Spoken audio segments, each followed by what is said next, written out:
Good evening, everyone. My name is Don C. I'm an alcoholic. And I am a member of the Mohican Nation. I was born for the Turtle Clan on my mother's side. I was born for the Coyote Clan on my father's side. And my Indian name is Tantanka Wambli. That was given to me by the Lakota elders when I was made keeper of the sacred hoop. But of all those names, the one that I have to put on top, that's that I'm an alcoholic. I can never forget what that one is. And you taught me that. Wow, there's a lot of people here. It's big. Before I start, I would ask Tom if he would give this tobacco to Howard, and he's the elder.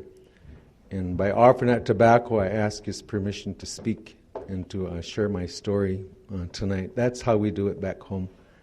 Is always offer that to the elders and ask their permission.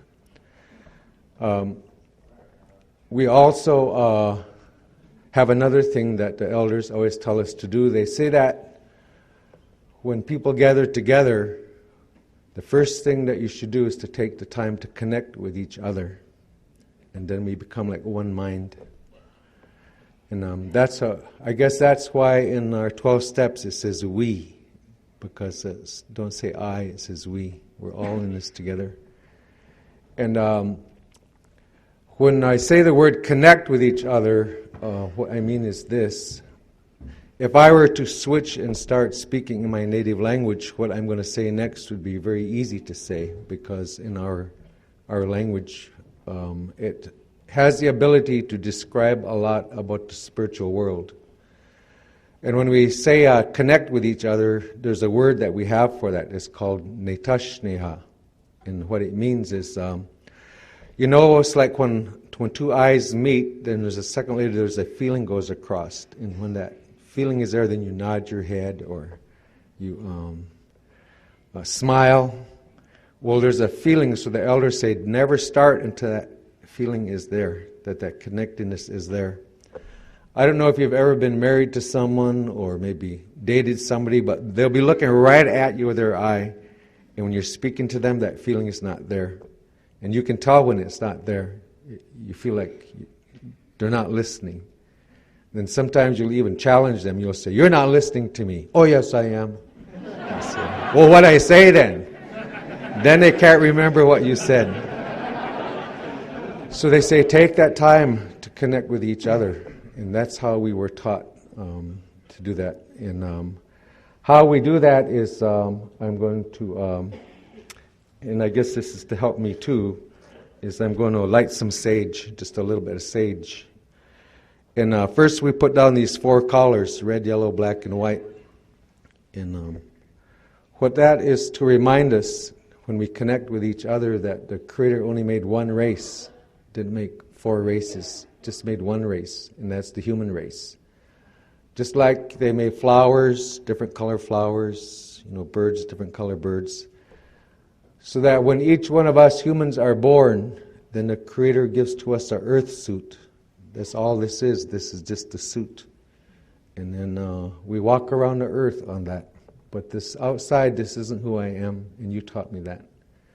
It's inside. And so as we look around, we see our brothers and sisters from the 4 directions, and we ask to connect at our heart level. And how we do that is, I'm going to light just a little bit of sage. And in our culture, we're taught that every plant has a medicine. Pharmaceutical companies, they know this too. If they find that plant, they can make a lot of money if they can find that has that medicine. The sage plant, what it does is it helps that connectedness to take place. That's how we are taught. It's called smudging. So I'm going to light just a little bit of this sage, and I only light a little bit because sometimes when you mix tradition and technology, it's always up there somewhere. We have to be respectful to each other. Then we take an eagle feather, and then in that smoke, that medicine, it sticks to the feather. So we put that in there, and then you take it and you throw it, and it'll go way to the back of the room. And so this is how we're taught before we start to help us all to connect with each other.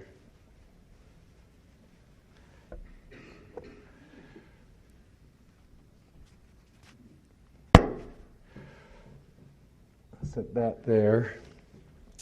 And then the elders, they tell us that whenever you are holding an eagle feather, or you are in the presence of an eagle feather, they say you can't lie. So I'm going to set it right there, because I'm an alcoholic, and so I'll put it right there.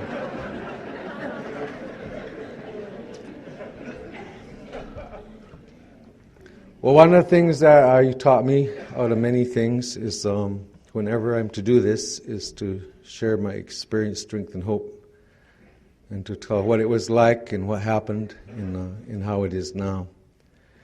And I know that if I can just stick to that, I'll do really well. If I vary from that, then I'll be in trouble. So that's what I'll try to do, is to tell you that story. And maybe the best way I could tell you that story is to tell you a story that I heard when I first come into AA. And it was one of the things that I heard that just really resonated inside of myself. And this guy told a story. He said there was this arena, and in this arena there was looks like a boxing arena. And on one corner there was this person in a black trunks. Now, his name was Alcohol. And then in the other corner, there was a person that was me.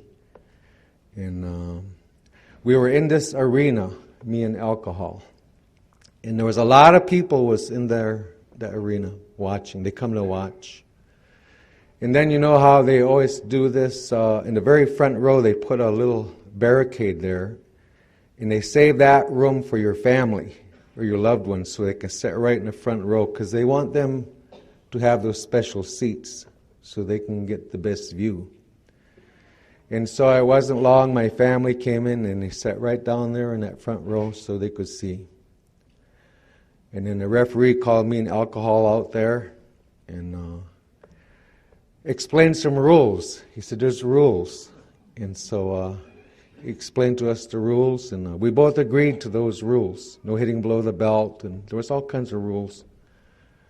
And so we hit our gloves like that, and we went and we sat down, and so pretty soon the bell rang, and me and the Alcohol, we come out and we started doing it. And at first it was kind of fun. It wasn't, no one was getting hurt. We were dancing around and boxing away at each other, and Alcohol seemed to be enjoying it. I was enjoying it, and bell rung, we sit down, and we just was looking at one another, both of us smiling. And we got up there for that second round. We started dancing around, and I don't know how he did it, but the Alcohol snuck in a lucky punch, and it just kind of stung me really good, and it surprised me. And I looked at the Alcohol, and he said, oh, that was just a lucky punch. He said, don't worry about it. And I didn't, because when I sized it up, I had all the confidence in the world who was going to win that fight, and I knew it was going to be me. And so we danced around there and sit down, bell rung, we come back out, and danced around. And this time Alcohol snuck a couple of punches in, and I was surprised by it. But Alcohol said, don't worry about it. He said, you can whip me. And inside I knew that I could. I had that feeling when it come down to it, because I hadn't used all my stuff yet. I had some stuff in reserve that Alcohol didn't know about. So this time I noticed when I sat down after that bell rang, I noticed people started to leave. And I just kind of caught that out the corner of my eye. And I think it was getting kind of boring what was going on there. But my family didn't. They were sitting right in the front row and they were watching. And by the time we got to the 6th and 7th round, that Alcohol is doing that whenever he wants. It's just stinging. I started to get a bloody eye and started to ache a lot a bit. And each time that Alcohol would throw that punch, it seemed to be worse. And he kept telling me, you can whip me. And inside of myself, I knew that that was true. I knew that I could. And so we sit down after that round, and they were putting water and stuff, on to heal me. And pretty soon I felt this tug on my arm. And it was my son. And he come up and he said, Mom wants you to just come with us. She said, let's just go home. Just get out of there. But come home with us. And I looked down at my son and I said, you tell your mama, just one more round. I got some tricks I'm gonna use them. You sit there and you tell her to watch. And so that bell rung and we got out there, and it was the other way. Alcohol had some tricks in it used, and by this time my knees was all wobbly, and I was really hurting. And so I was glad that bell rang, because I come sit back down there and I was sizing the alcohol up. That's all I was looking at, just looking at the alcohol. And pretty soon I felt this tug on my arm. And I looked down there and it was my daughter. And I said, what? And she says, Mama says, if you don't come with us, we're going to leave. And I said, you tell your mama just one more round. I said, I got a trick. Just tell her to watch. And so that bell rang and I got out there with alcohol again. And I'm not sure I remember when they left. I don't know. But they did go. What she said she was going to do, she did. And I always am grateful that I didn't know it at the time, but she was in Al-Anon. And Al-Anon taught her some things that she really, really needed to know to love me in a way that she couldn't do that on her own. And between a Creator and what she learned at Al-Anon saved my life. And so I have great respect for Al-Anon, that they are doing what they are doing and helping so many of us. And so by the time I got to the last rounds there, I was on my hands and knees. When that bell would ring, I'd crawl out there, and that alcohol wasn't following the rules anymore. Stomping and kicking my head and doing all those things that we initially agreed that neither one of us would do to each other. The alcohol was doing it. And it was screaming down to me, you can whip me. And even on my hands and knees, I had that feeling inside that I couldn't. That's what my thoughts were. And that last round, I was crawling out on my stomach out there. And all I could see is the alcohol, the tennis shoes. I couldn't even see the rest of it. And so it was there that I finally figured out that the alcohol was lying. And so I crawled out of that arena. And I left there. And there was no one in that arena except me and alcohol. Everybody else was gone. So I got out there, and wouldn't you know, I'd start to heal up a little bit. And I remember this one day I got thinking. I said, you know something? I know another trick. So I put on my tennis shoes, and I went back in that place where that alcohol was.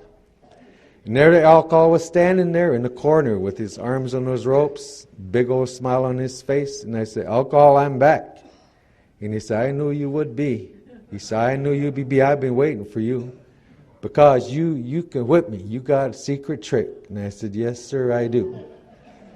And so I walked in that arena, and he didn't even let me in the ropes. He's supposed to let you in the ropes. He didn't do that. I immediately got trounced right down on my knees again. And so I crawled out of there, and I was really wounded that time again. Would you know, I would get thinking after a little while. You know, I know one more trick. It's a kind of a secret maneuver. I think I could go in there and I'll whip that alcohol. So I walked back in there, and wouldn't you know, the alcohol would be standing right there. Big smile on his face. I said, alcohol, I'm back.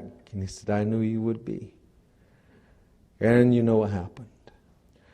So I left that arena, and the last time I was in that arena was August 10th, 1978. I have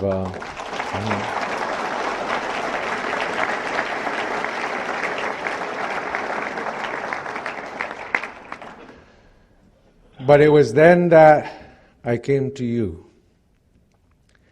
And I remember the first AA meeting I went to. It was actually in Colorado Springs, the first one, although I sobered up in York Street. But I went down in the afternoon and I found where that meeting was. I didn't tell nobody I was going. It was none of nobody's business. But I went down and I knew the address where it was. And so that night, the meeting started at 8 o'clock. I come down there about 10 minutes to 8. And as I drove in front of that meeting place, those cars, they parked at an angle there. And there was one slot right in front of that door. And I drove by there really slow, and I said, I'm going to drive around that block one time. If that spot is there, then I'm going to go on in there. So I drove around that block, and I come back. And there were people, coming and going to that meeting. Wouldn't you know, that spot was right there. I slowed way down, and I said to myself, I'm going to go around that block one more time. If that spot is there, I'm going to go in. So I drove real slow as my old car would go. I drove around that darn block, and would you know, that spot was in there. So I pulled in there, and I didn't know much about AA. I knew that that's where you had to go. And so I went in that room, and my first comment about AA was, I says, oh my God, they're all white people. I just looked, it's all white people. At that time, I learned later on how prejudiced I was. It had nothing to do with your earth suit, it was me. And so I sat in that meeting, and when they go around, they say, my name's Don, I'm alcoholic. I wouldn't say nothing. It wasn't none of their business. And so they would go around, and they waited, and then I didn't say anything. They just went right on by just like it was okay. And I don't really remember a lot what was said about that meeting, but I did have some opinions that I remembered. One thing I did not like about AA was how they talked about themselves, about their dishonest and being selfish and judgmental. And I thought, man, what's the matter with these guys talking like that? They were like telling on themselves. I would never tell nobody nothing. And the other thing that really bothered me a lot about that first meeting was they laughed and they laughed and they laughed. And now there was nothing funny that I could see about life, but they were just laughing. But the third thing that I remember that I didn't know until much later on was a feeling. And I didn't know what that feeling was. There was something that I never felt before that was in there, even though I was judging it as being negative. There was a thing there. Later on, I was to find out that's what it feels like when you come home. That's what that feels like. This is where I belong. But I didn't know that at first. And so I came back, and that last time I was out, when I come back, I had no resistance to AA. I didn't have all this, I won't get a sponsor and I can do this. No. I have none of that. When I come back, alcohol wielded me willing. I was willing when I come back in. And by then I'd gone enough to know that one of the things I needed to do was to be willing to get a sponsor. I wasn't willing to do that before. And the guy that asked to be my sponsor was a white guy, would you know. And I asked him, after that meeting, if he would be my sponsor. And he said, well, let's just talk about that. So by then I was up at York Street in Denver. And we sit down at this table, have a cup of coffee, and my sponsor's about 6'5", I think. He's big, a lot of scars. He's a real, you don't wonder if he's an alcoholic. He's an alcoholic. There's no doubt that he belongs in here. And we started off this relationship. It took about 15 seconds, and I realized I'm not going to like this guy at all, because he had a way of looking at you like sarcastically or like putting down on you. That's how I felt, how he looked at me. And he'd size me up, shake his head like that, and old squinty eyes. And he said,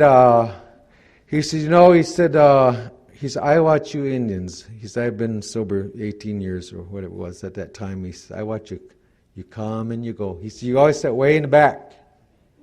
Sit there with your arms crossed. He says, look at you, don't say nothing.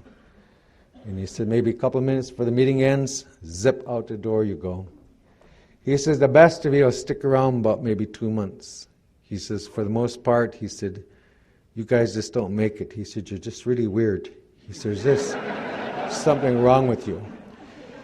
And I remember, you remember like when you were a little kid or something, maybe I remember one time like you got a puppy, you know, and you used to tease that puppy like you'd just rub its face like that and just rub its face, you know, and you get him to growl. That's how I felt he was doing with me. He's like, you're not going to make it and you guys don't do this. And I remember I just looked him right in the eye, but I didn't say anything out loud, but inside I thought to myself, I says, you know, you white son of a bitch, I'll throw you, I'll make it. You just watch, I'm going to do it, see.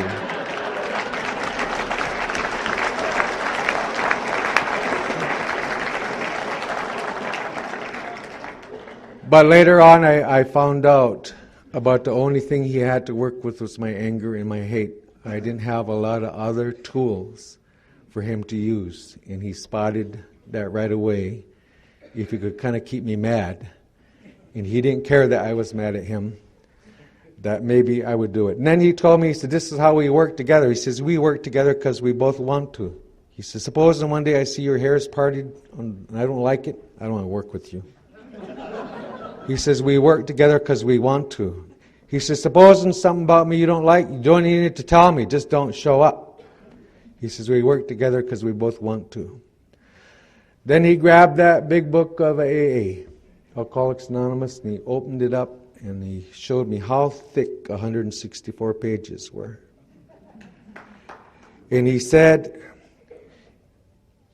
if you do what it says exactly in those 164 pages, he says, you will never have to drink again. And that really struck me to hear that there was something that I could do to never drink again. Because I knew the other things that I tried, none of that worked. And I wasn't even sure if he was telling me the truth, but there was that hope that if there's something I could do, because the alcohol, it took everything.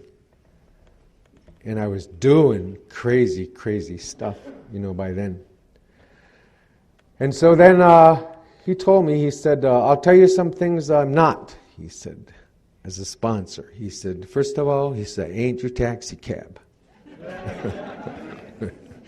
He said, I ain't your banker. Don't borrow money from me.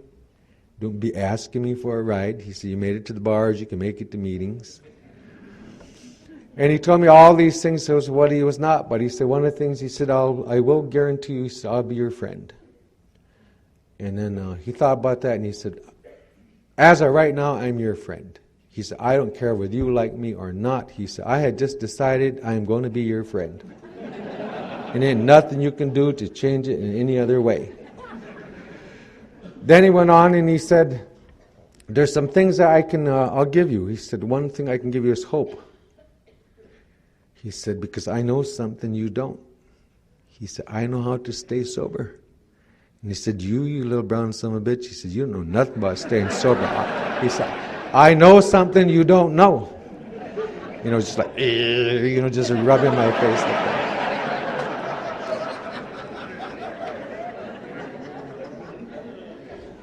So then he opened up that big book and he showed me these 12 steps.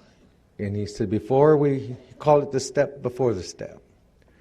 And he said, I want you to look at each one of these 12 proposals, and you're to ask yourself 2 questions. One, he says, you read step 1. And then you ask yourself, do you want to do it? Then he said, the second question you ask is, are you willing to go to any length to work that step? And you're to answer those 2 questions for all 12 of those.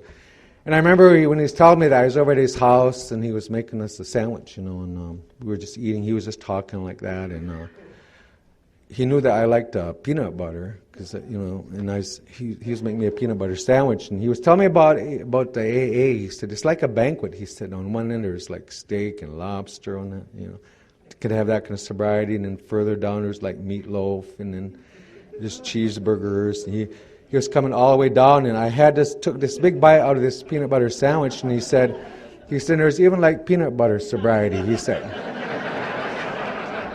But he said, and I've got my mouth full, I can't say anything, And he said, but the problem with peanut butter, he said, it sticks to the roof of your mouth, go.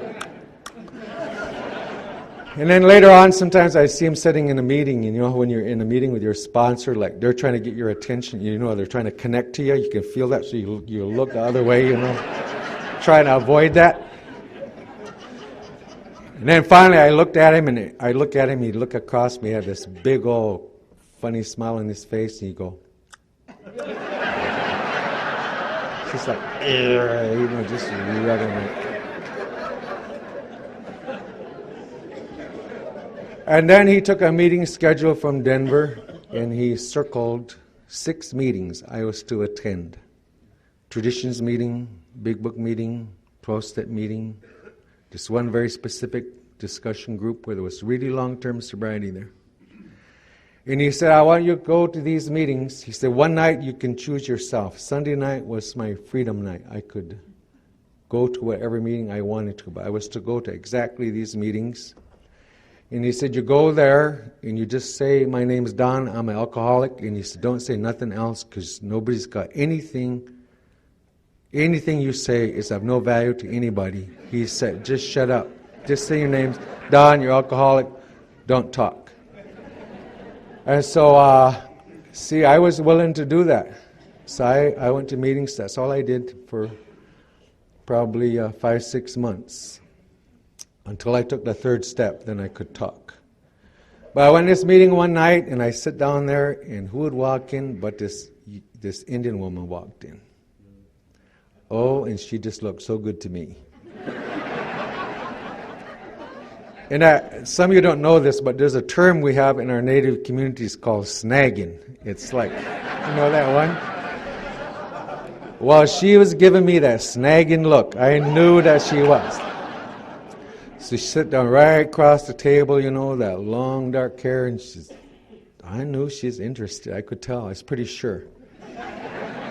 So I was a little bit nervous there, and I thought, I'm not going to make any impression on this Indian woman if I don't at least quote the book or something. I got to say something, And here I was under that guideline from my sponsor.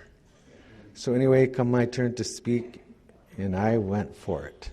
I quote in that big book, man, made her smile. She probably thought I was like an old-timer or something. Then we did work. We went for a cup of coffee afterwards, Just coffee. And then I went back to my apartment, and I was strutting. I was just feeling so good. I wasn't in my apartment. 15 seconds. Phone rings. Guess who it was?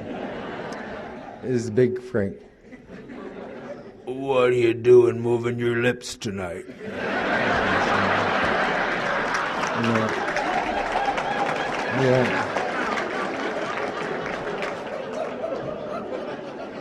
Sponsors are like that wireless internet or something. They're everywhere. They always find out. That is. They always find out. But with his help, he got me into the Big Book of AA. I used to hear in meetings all the time about the instructions in the Big Book. They say all the instructions are in there. I never could see those instructions in that Big Book. Actually, that Big Book was the most boring book I ever read in my whole life, I couldn't see anything that was in there. But he told me, he said, if you are a real alcoholic, he said, you'll understand that book.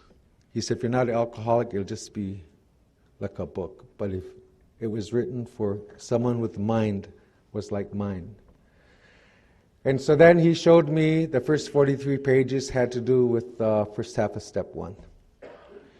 And I was instructed to read that 25 times. I had to read that because he said, your mind can't remember very much. So you got to read it again and again. And he called it a textbook, and I was to study it. Then when we got to the second half of step 1, he showed me on page 52 something he called the unmanageability paragraph. And it's a part where it says we're having problems with personal relationships. We couldn't control our emotional nature, full of fear. And he had me take those 9 areas, take that sentence and turn it into a question.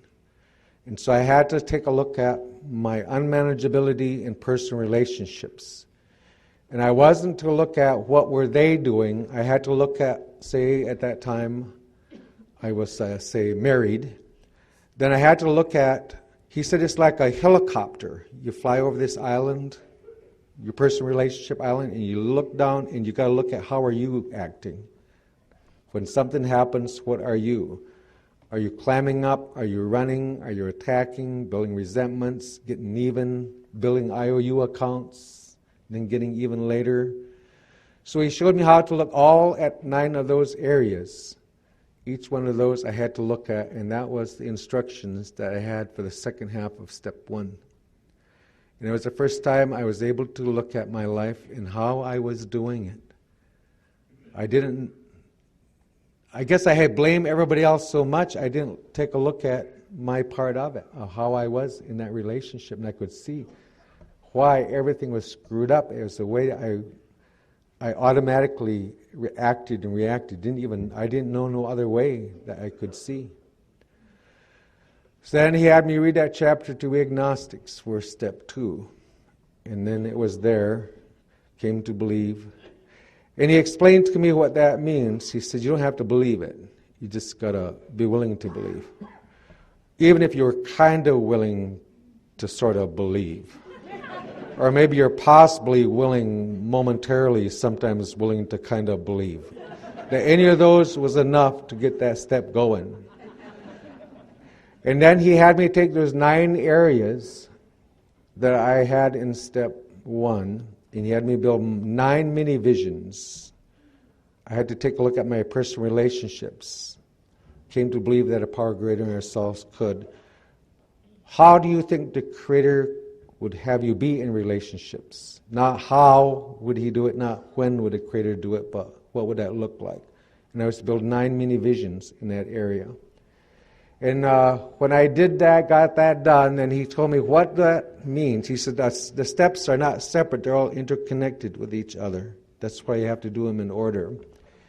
And he said what you write out there in step 2 will be your spiritual awakening by the time you get to step 12, because it says, having had a spiritual awakening as a result of these steps. And he taught me when I did that work in step 2 that the majority of that work would be beyond my belief system. It's not what I would believe, but like impossible or extraordinary like that. And so I took that step. And then he showed me the instructions in the big book on step 3. Being convinced we were at step 3. And in that area of the book, he believed that every sentence was an instruction. You didn't just read it. So when it said that your life run on self-propulsion, it wasn't just to read it, but I had to give him examples as we sat and talked about that, what that meant. I had to draw from my experience to say, this is me. And as I went through that, I began to see I was the actor, and I was trying to run the show, even when I was being nice. And I had to go through the questions, I had to answer the questions, and I went all the way through that. But I did struggle some with step 3 because of this concept of a higher power of God, because I was raised on a reservation, and I went to the boarding school. And on the reservation, there were different churches come and gone. You know, that's kind of, they must get some bucks, and so they do a mission thing, and they run out of money, then they go, and then the next one comes in. And a lot of times why we went there really was for the food and for the clothes. But the way they did it, you always had to hear the sermon first, and then you got to eat afterwards. You know, that was the deal. So it depended upon who was there, you know, like certain ones would come there, and we all had to be going like this, and then They would go, and the next ones would come in, and we had to go like this, and it was always, it was that way. And, we're just little kids, And, when you're a little kid, it's not like when you're adult. Like a little kid, you look at it differently. Like I went to mission school, If you take a little Indian boy, and you look at a nun, that nun is huge. They're big. I mean, they're like, whoa, they're just really, really big. And we was always scared of them, And what used to get me mixed up, it was like each one of them, they always talked about this hell. And so the first ones that was there, they would say, the other ones are going to hell. But you got to belong to this one, then you go to heaven. Of course, zip, they would go away. And then the next ones would come in, and they'd say, oh, no, those are the ones that are going to hell. This, you're in the right one now. See, you get in heaven. And it kind of mixes you up a little bit. As a little kid, as I remember it. And like they would say, like, you ever been thirsty? See, well, yeah. There ain't no water in hell. You get blisters on your tongue. And you're a little kid, you go, wow, there's no water there, Did you ever been burnt? Your whole body is going to blister all over it, and there's no water. So you say you want to find God? You bet I do. But it was like you had the flames of hell licking your ass, I better seek God, not because of God, but because I didn't want to go to hell. It wasn't until I come to you that I found out the incredible beauty of having the Creator in your life. I learned a whole new way. So I had some problems with that third step. I was trying to sort that out. You know how it is when you first come in. And, well, heck, you can be in here a long time and it still can be that way, right? But I was in a meeting one time and I heard this guy tell his story. And this really helped me a lot. I don't know why it was, but the stories sometimes that the members told helped clear things up. But he was in this meeting one time, third step meeting, and he was saying, there was these four frogs sitting on a log. He said, in a pond. Then he said, one of those frogs made a decision to jump in the water. So he said, how many frogs was left? And I said, well, 3. He said, no, 4. He said that frog just decided to jump, but didn't do it. He said, so that third step, what it means, when you make that decision to turn your life over, he said, what the Creator does is makes you an orange frog. So now there's 3 green frogs, and there's 1 orange frog sitting on that log. And he said, you hear people in AA, and they say, oh, I turned my life over, or I took it back. I turned it over, I took it back. See, that was mixing me up, because I thought, wow, how does that all work? But he said to me, let's just say that you become an orange frog, and what happens, you do it on Tuesday, then let's say on Friday, you have a blow up, you get really upset. He said, you're just a pissed off orange frog.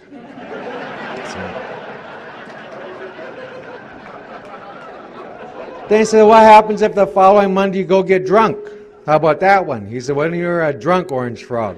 He said, and where I was, I went, duh, I get it, That's what that thing means. Do I want to become that orange frog? So I went to my sponsor, and I made an appointment with him. And I made the mistake of, he said, well, how's it going? I said, well, Frank, I said, I want to become an orange frog. Where in the big book does it talk about frogs, So anyway,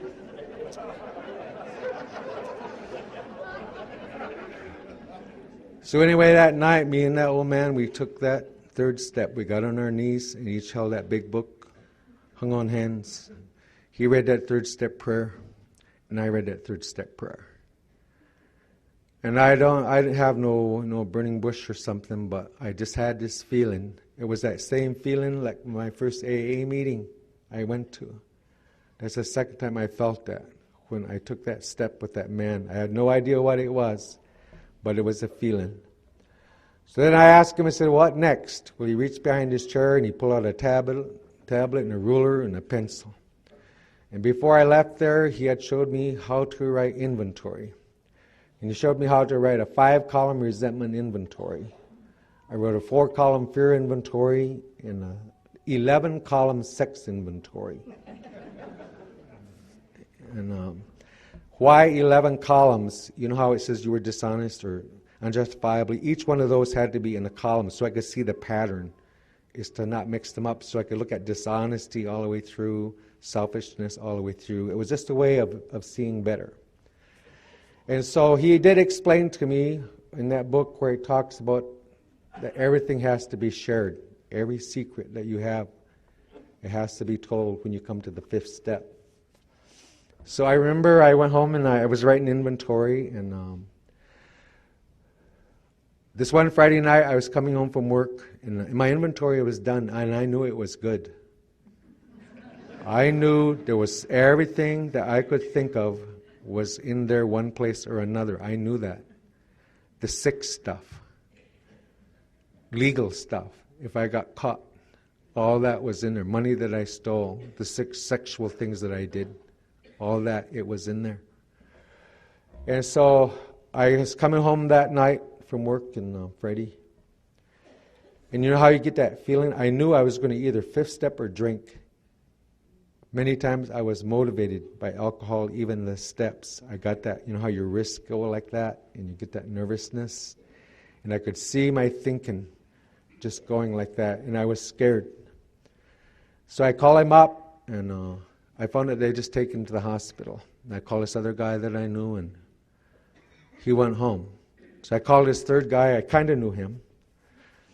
And I didn't know how to ask him. You know, you don't know how to do that. If to somebody who doesn't know, you know that's not in that circle that you're doing the work with. But he picked up on it. He said, "Do you have to do a 5th step?" And I said, "Yes, I really do." I said, "It's really important." He says, "Come on over, I'll put the coffee on." So we went on over there. Well, what I didn't tell him was I done everything like Frank said, except the dark crannies. I put them on different pieces of paper, the sick stuff. And so I got there and I read everything that was there, and then this man said, he says, "Well, is that it?" And I said, "Oh, that's it." I said, "That wasn't too bad." And so he said, "Well, let me make some more coffee." So as he was making coffee, he started to tell me about some of the sick stuff that he had on his. Really, I mean, this man was really sick. So then that kind of gave me this courage. I said, I do have a few more pages of something I want to share with you. But I thought in my mind, I was afraid that he would tell. And some of that stuff I could get in trouble for. That's how I felt. But I remember thinking to myself, I said, okay, I'll tell him. But if he tells on me, I'll tell on him too, because he told me some stuff. But little did I know till later on that he had the freedom.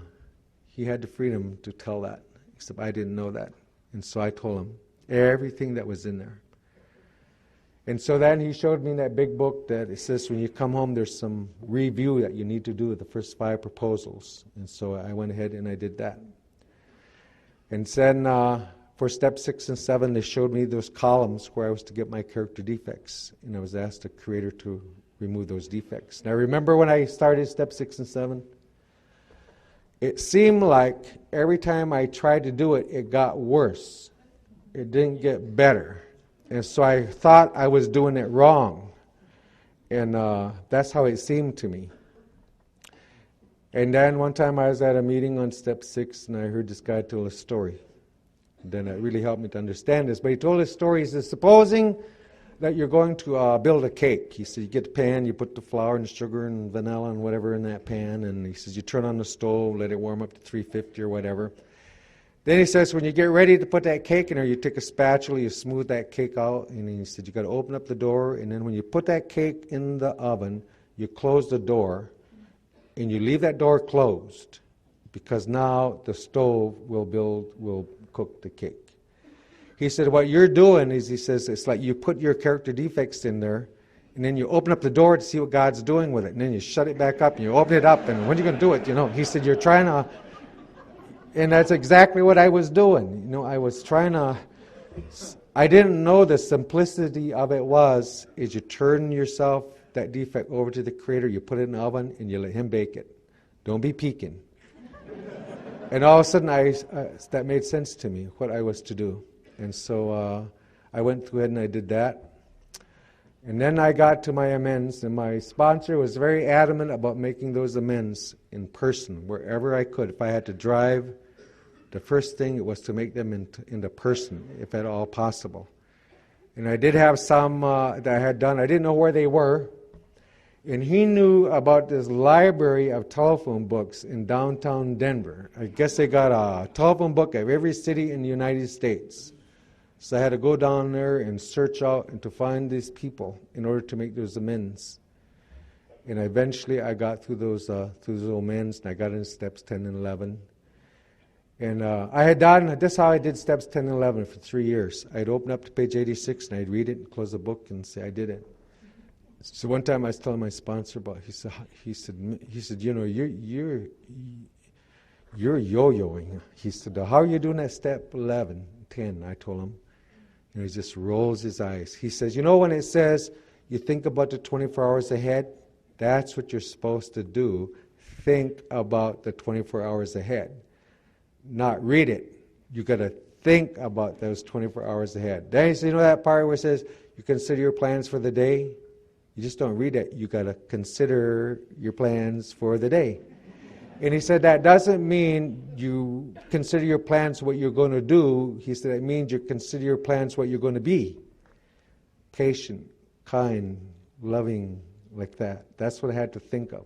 Then it says you ask God to divorce this day from 3 things. That was to say a prayer to the Creator. Remove these 3 things from this day. Don't let them show up. And so as I started to do what that book said, once again, I started to make progress. Things started to change. And so I got through that's my journey through the first 12 steps. But I also was sponsored to go through those steps every year. Not everybody does that, but that's how I was sponsored. Every year prior to my sobriety anniversary, just before that, I'm to go through that work again. When I got about 4 years sober, I guess within a period of a month or so, I went nuts. All of a sudden, meetings really sucked. My sponsor was really stupid. And big book, I couldn't read it, and I didn't want to pray. And it was just, I could see I wanted to withdraw, and I didn't want to be around people. And I hated people saying, "What's the matter?" Nothing. "Oh, yes, there is. I can tell." You know, you just hate it when they call your stuff. It was like that. So I was just really messed up. And, you know, when you get a taste of this program, you can't settle for nothing less. You can't. Whatever you get, you can't go back to the old way. It was like that. And I was being miserable and sarcastic to people and putting them down. I was irritated. So I went up to see my friend Johnny Looking-Cloud. He was a Lakota man. And so I went up to see him, and I was telling him, I said, you know, I'm losing it. I said, all this stuff, it quit working. So he said, how long are you sober? And I said, 4 years. Exactly. So I told him exactly. He says, you're right on schedule. Then, you know, when you're in a bag of crap, the last thing you want to hear is somebody say, God doesn't give you more than you can handle. I believe God does give you more than you can handle. That's why you panic, you know, or take it one day at a time. You know, you take it one day at a time. I'm in a crisis, you know, like that. So, what he explained to me, he said, everything the Creator made travels in a circle or a cycle.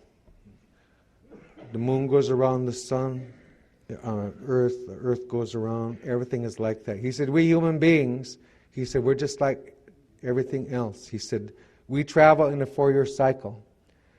He said, just like an oak tree, when that spirit of that sap starts to flow in that tree, it starts to make it grow. Then you got one season that it buds. Then the second season, those buds unfold, and the oak tree now has a shape. Then it goes into its 3rd season, and the oak tree is like fall, very, very beautiful. Then in the next season, all the leaves go away. He said, that's how it is in recovery. Your 1st year is spring, 2nd year is summer, 3rd year is fall. Then he said, in that 4th year, he said, it looks like everything falls to crap, but it doesn't. That's just winter. All our beliefs in things, they lose their power, and we got to go through renewal. So he said that every 4 years, when you go through a set of steps, you work them different than the first 3. And what I remember, I was driving back to Colorado Springs where I live, and I remember I started to cry. And I wasn't crying because something was wrong. See, I thought God was mad. I thought I was screwing up. I thought I did something wrong. And I didn't. It was just winter.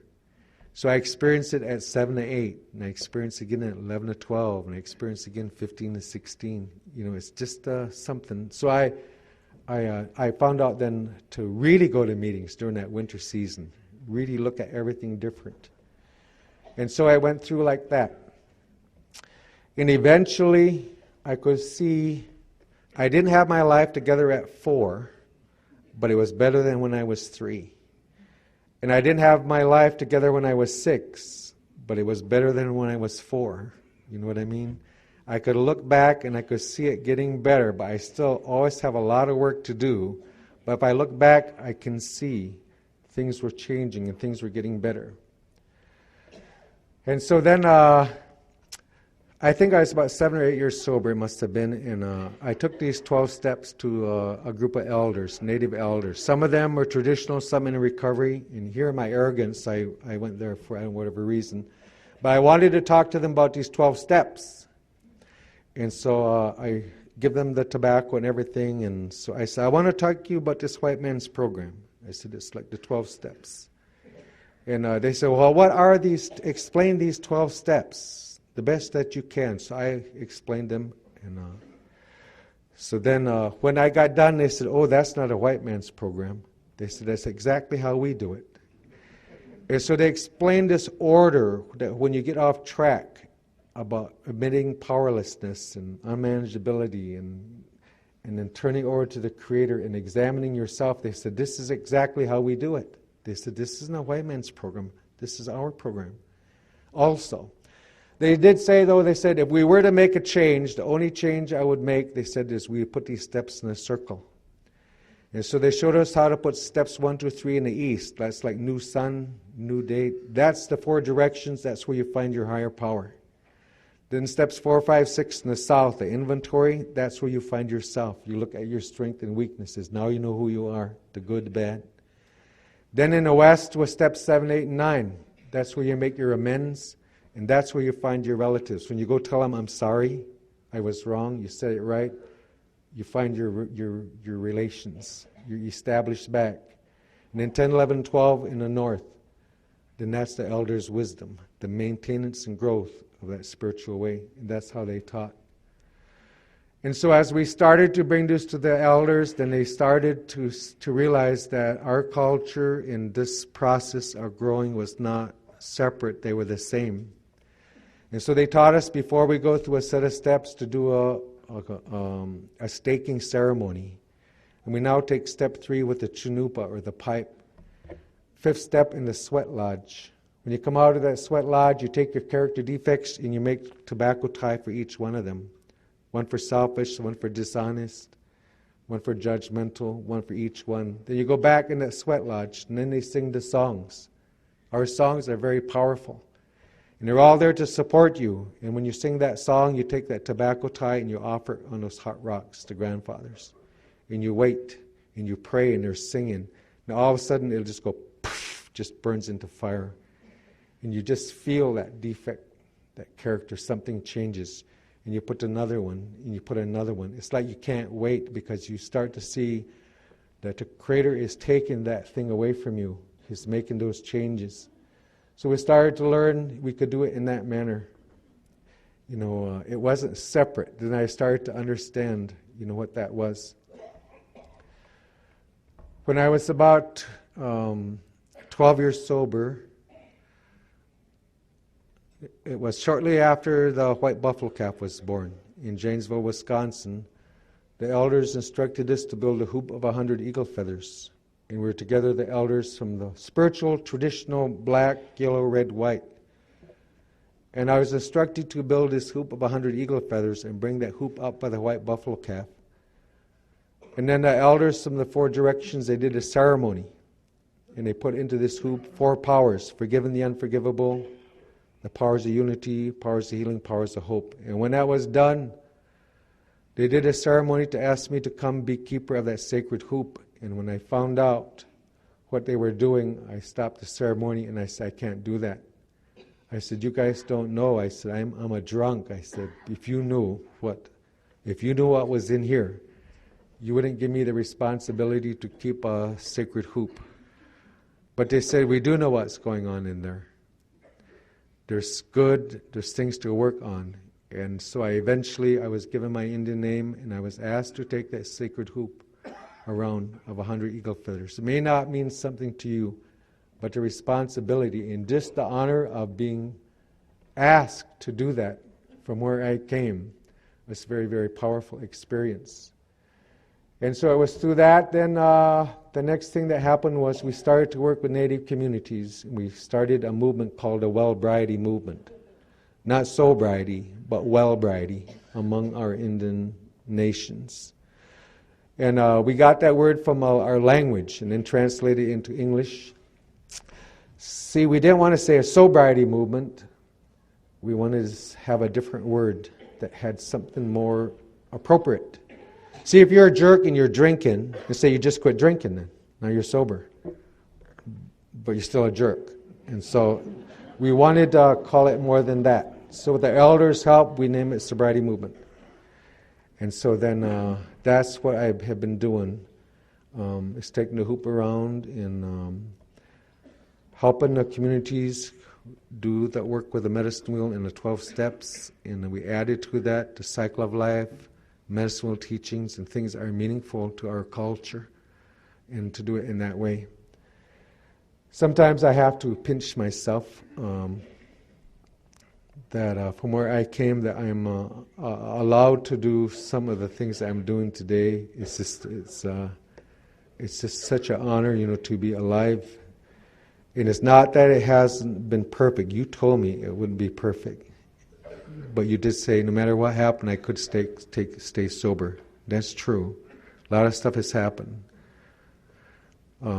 You told me that no matter what goes on, that I would learn how to look at those things different. So I found that was true too. No matter what goes on, there's a way that I can look at something different. And when I look at it different, then the thing that I'm looking at changes.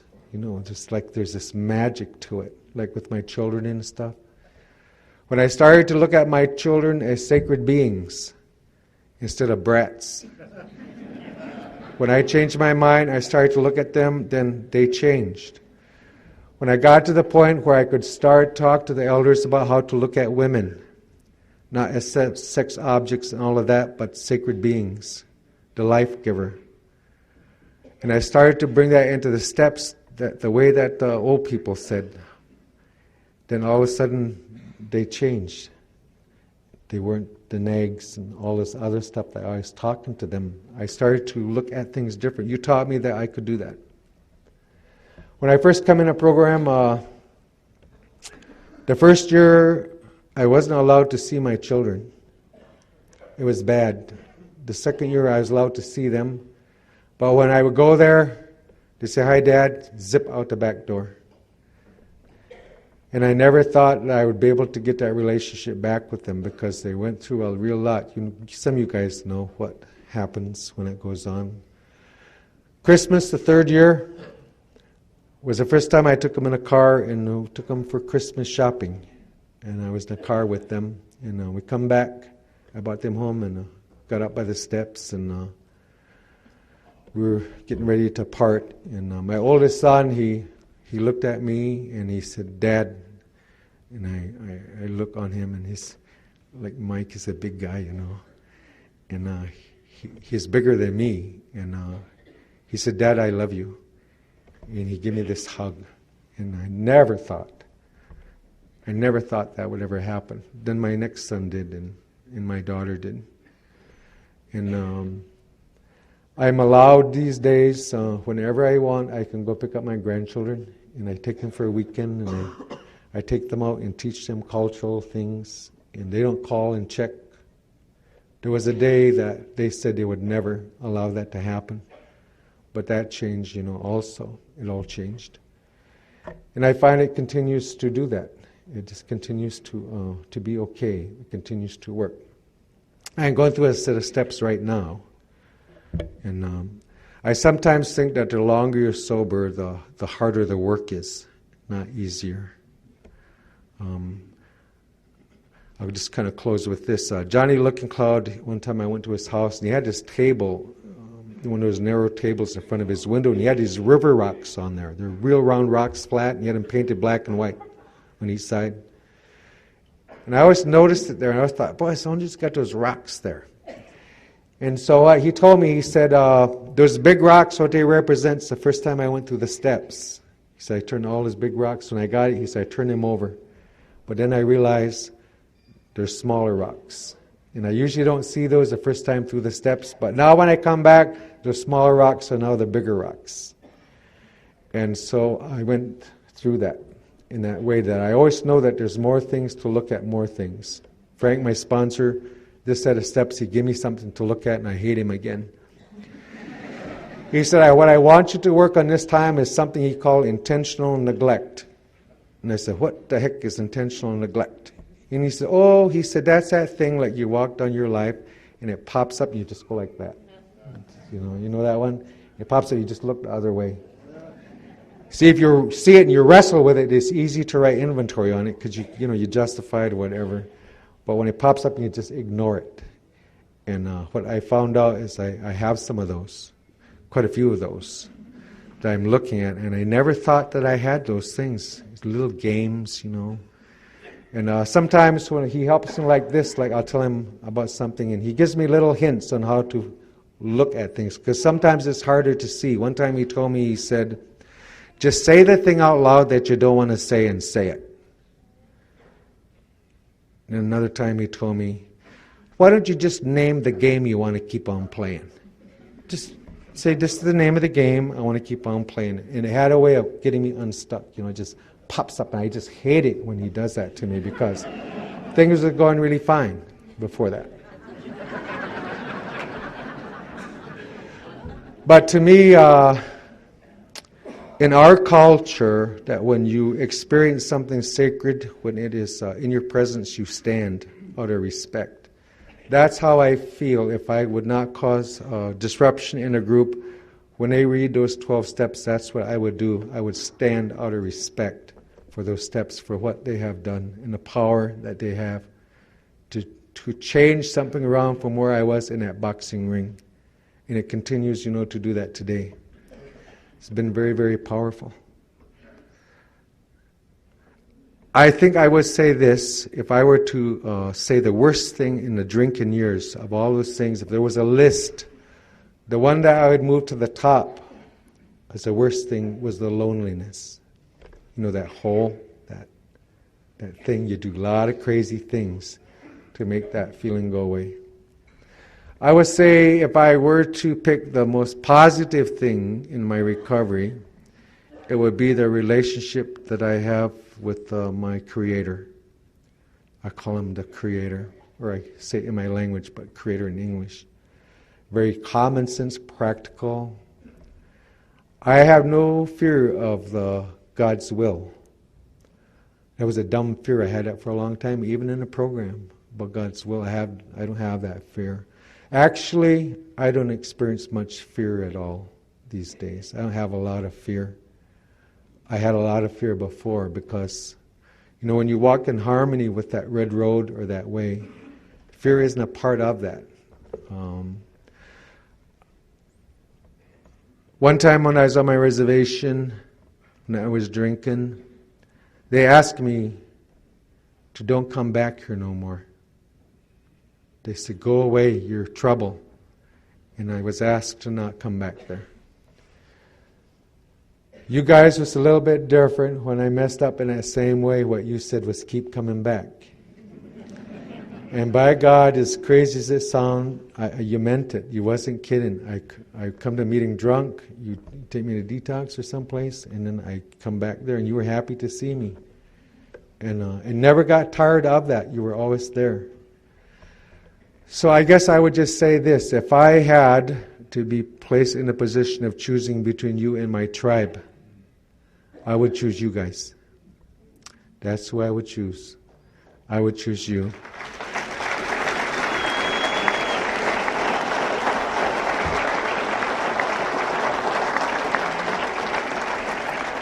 So I'll close with this prayer. I heard this in AA too. Anything I know that is of any value, I learn from you guys. That's how it seems to me. But I heard this prayer one time, and it says, God, thank you for what you've given me. And it says, God, thank you for what you've taken from me. And God, thank you what you left me. And it's my fellowship with you and your willingness. When I'm off track, there's some of you in here love me enough to tell me. And that's what saves my life. Those of you, long-term sobriety don't mean nothing. It's that when you see me off track, you love me enough to tell me. And I love you for that. Thank you very much.